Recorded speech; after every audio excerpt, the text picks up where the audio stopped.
That's the bunkers of Klippmölle. German bunkers from the 40s. It would be really interesting to walk around and have a look, but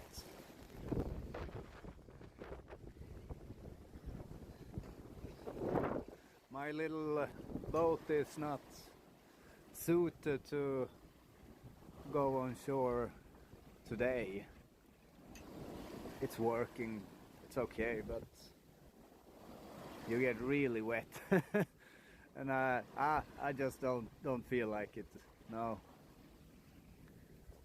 There will be more bunkers. I mean, Normandy, Jesus. But anyway, would be cool. I would like to start this video by sharing a sticker I found at the back of a van in Hanstholm Harbor. We all have different opinions on comedy, but I thought this one was just hilarious. So I took a picture and yeah, well, here we go.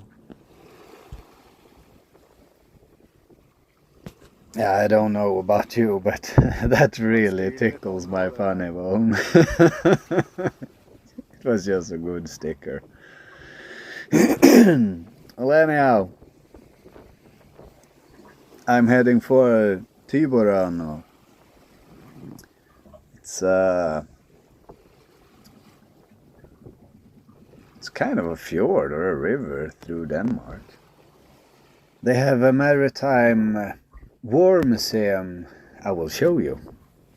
Interesting. This image makes it very clear what the North Sea are doing to the Danish coastline. It's actually really cool. It would be really fun to play around there for a good day in the sun when it's at least 20-25 degrees outside. Not today.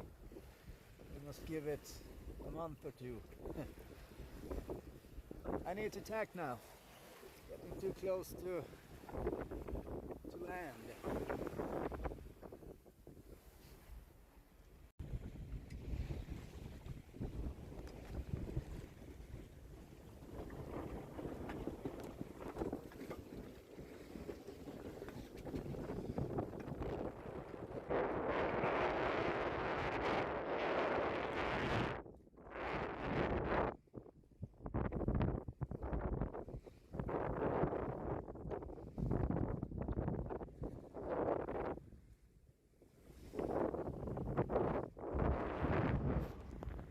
Jag tror Nordsjön är ganska hård mot den danska kustlinjen. Där har varit jävligt tufft att gå omkring alltså. En varm och fin dag då. There's an interesting fact about this place, a historical fact. That's Tyborian, that's east, and that's west. And 10 kilometers out in the sea was the greatest naval battle of history. It was in 1916 during the First World War between the Germans and the Allies. And 25 great warships went down that day, and about 10,000 men died. And the museum of Tiberian is a lot about that happening, about naval warfare during First World War and Second World War. And there's a museum in here. It's a very professional and well done museum. I can strongly recommend it. So if you have your way around the place, you should visit it. You won't regret it. It's interesting to see how creative human beings are when it comes to blowing stuff up and so. But anyhow, Tiborian is close now. We'll see. Yeah, this is the first time I'm actually trying to bring my boat in for a marina like this with the sticks in the water instead of a floating bridge or something. Went back first and it went well. I thought that maybe the weather is better when I leave than when I arrive, so it went well. After a shower, I was starving. So I went to the fish restaurant just at the harbor, who actually was closed, but recommended this cafe here, Seaside Cafe. And the beautiful woman there told me, we are full now. It will be like 50 people coming in here any minute now. But she understood I was very hungry, so after a while she said, well, follow me, and she gave me a table at the corner there, and I'll cook for you. What do you want? And I can tell you that woman made the best hamburger I've ever eaten in my entire life. It was so good, and the beer. That's why I took the video of the beer tablet, because it was a Belgian beer and it was fun, so damn good. So I strongly recommend you to go to Café Seaside in Tiborön.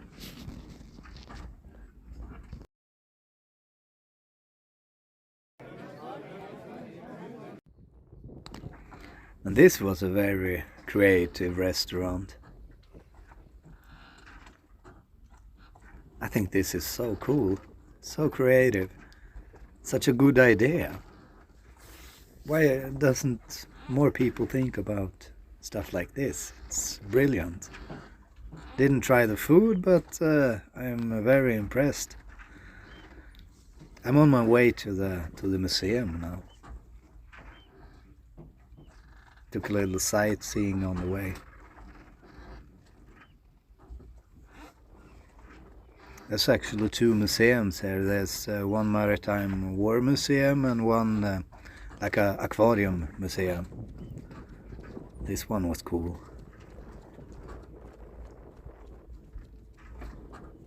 It would be really fun to see a whale in real time. To actually to see them.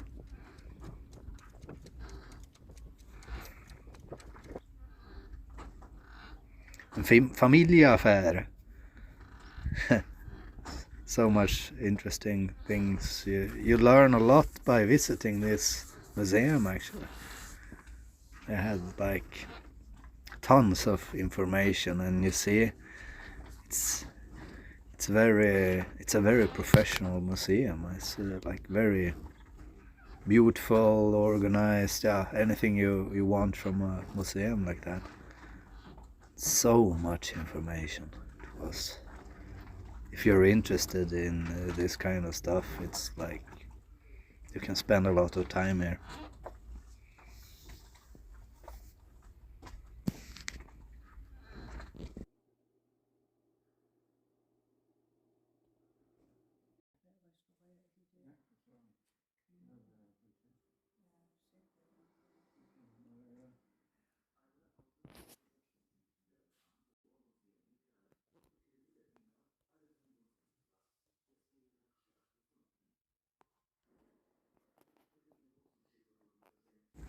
And this is what I mean by humans are very creative when it comes to blow stuff up. There was actually a dude somewhere who said, well, I know, let's make a rocket that floats on water and like blow boats up into pieces. I'm sure we can make this kind of rocket, dude. Then they finished their beer, went to the workshop and built like a floating rocket. Brilliant. And all of this is like a like a memory field for the Jyllandslagen. the great naval battle that was out there. I don't remember how it was really. Like 1 stone per ship, and a small stone symbolizing this and that many men who actually died of the ship or something like that. I'm not sure. I didn't have a tour guide with me, but would like to remember that was how it was. Oh.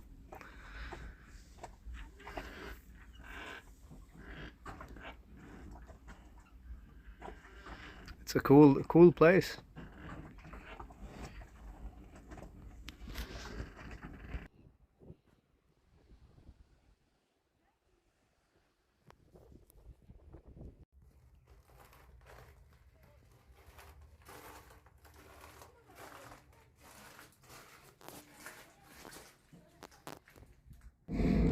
Yeah, this bunker was filled with water, so I thought, fun.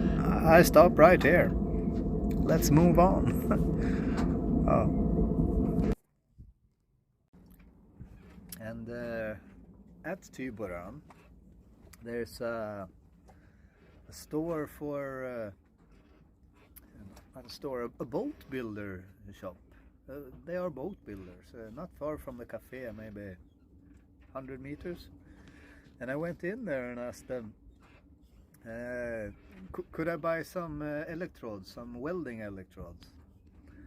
And they said, yeah, well, how much are you going to weld? And you know, and he came up to me with a fistful of electrodes like this. This is for you. Oh, thank you. How much? No, you can just have them. It's okay. And maybe the electrodes are not very expensive for him, but it is for me. And it was very good gesture. I felt like, wow, thank you very much. That was kind. And if you do something good, you deserve beer. So I ran away to the shop and bought them some beer.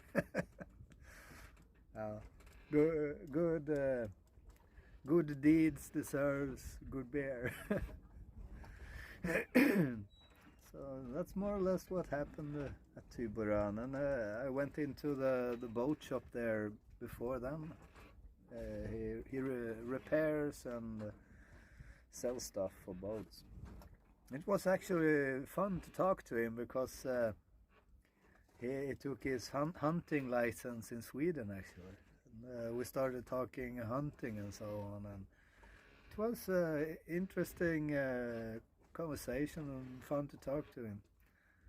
And it's a bit difficult to speak in Danish because we have more or less the same words, Sweden, Norway, Denmark, but the accents are incredibly different. So we in reading, Denmark and Norway understand each other very well, but in speech it's a lot more difficult.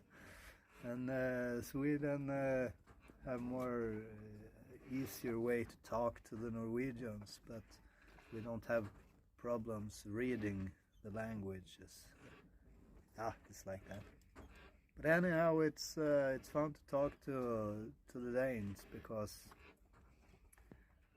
you get maybe 70% of what they are actually saying, but it's still going well because they are kind, welcoming, and you know, they did good food and so on and so on. But I'll move on. Germany now.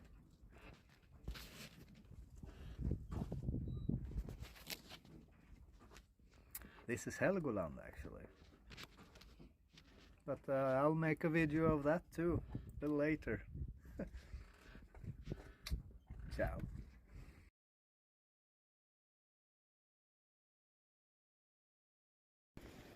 Well, it was time to leave.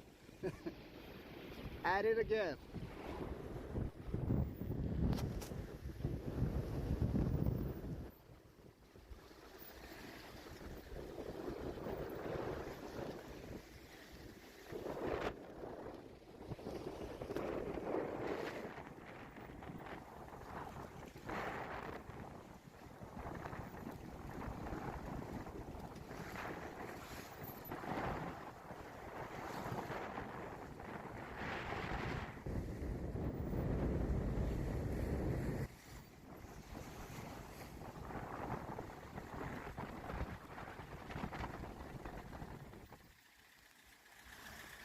I just realized I forgot to lift up the anchor.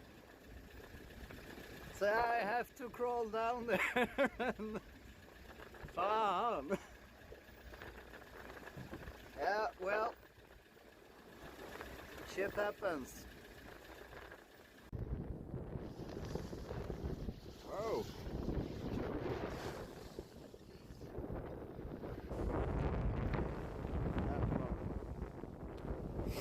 Should be down here.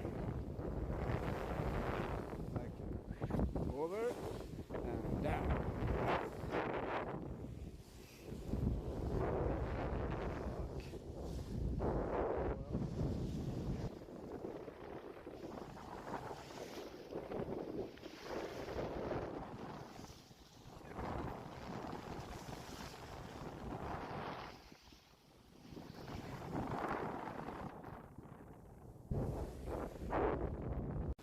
So, I just tacked to the south. I've been going now offshore for 1 hour, so I should be 4 to 5 miles out. And I have already lost sight of land. That's the fun thing about Denmark. It's so flat, you don't have to go far until you lose sight of it. And today is a bit foggy too, so that might help the procedure. But yeah, we'll see how far south I can come for 1 hour of tack. Let's see. But the weather turned like, it's amazing weather. Amazing weather. Sunshine.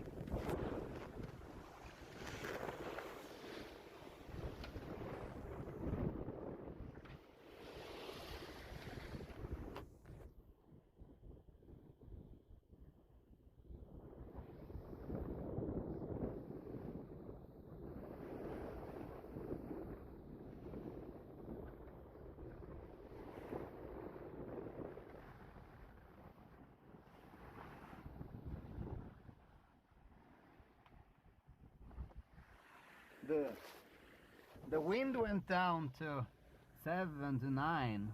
It's not much wind anymore, so I could actually bring out the Genoa. But it's too early, I think. You never know how the wind change again. It might just be the calm before the storm. No, not storm, but it can easily go up to 10, 12 again. So I prefer taking it a little bit slow. I will save for many weeks more. So I'll just try to keep the brutally broken and old and fucked up sail.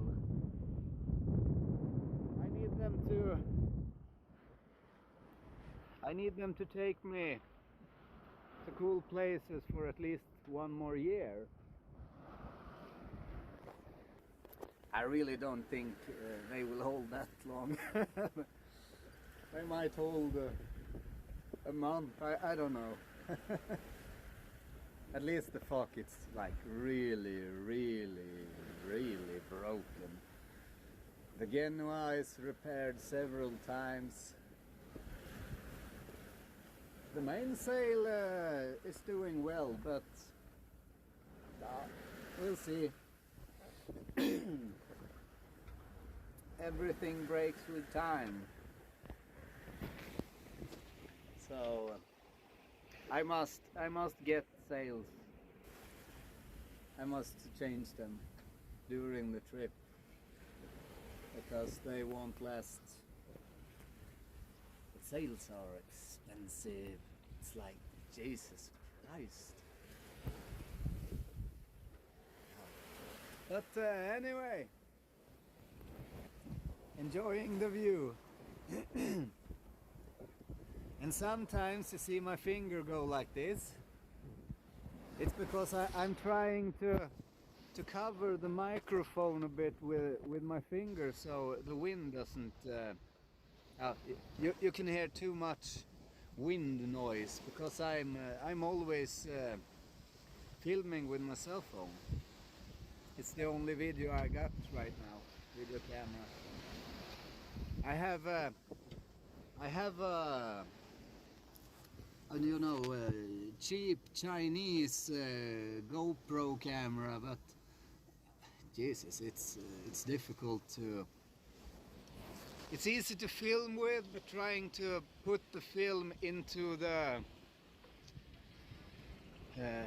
computer or the iPad to start editing it is very difficult. I'm actually editing these videos on my cell phone because I've never done it before. I'm a total rookie on this. I've never taken the time to actually learn. But now I have plenty of time.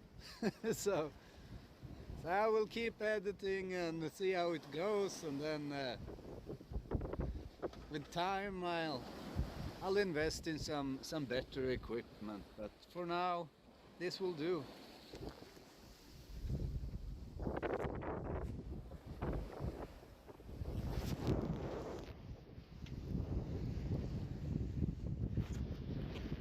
Oj! Fan! Ja, den där var ju... I wasn't expecting that one.